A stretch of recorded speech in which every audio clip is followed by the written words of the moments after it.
Kailangan maayos yung pananamit mo ngayon. Bakit, ate? Saan po ako pupunta? Kapatid, kasi bibigyan nila kita kay Chang. Ate, ayoko ko siyang. Tiisin mo lang. Kasi kailangan mo talaga yun eh. Para din naman sa'yo yun. Basta magpakabait ka dun ha.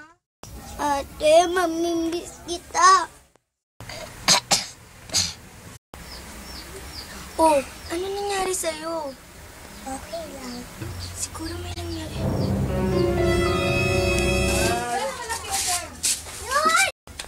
Sino kayo nakaiwan nito?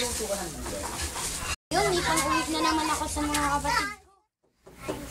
Ay, salamat. Hello. Kuya, ano yan? Oh, eto po ating pagkain, oh. Oh, sige. Buti naman nakahanap ka. Oo nga, ate. Ako pa. Oh, ano nangyari sa'yo? Wala to, ate. Pahinga lang po muna ako.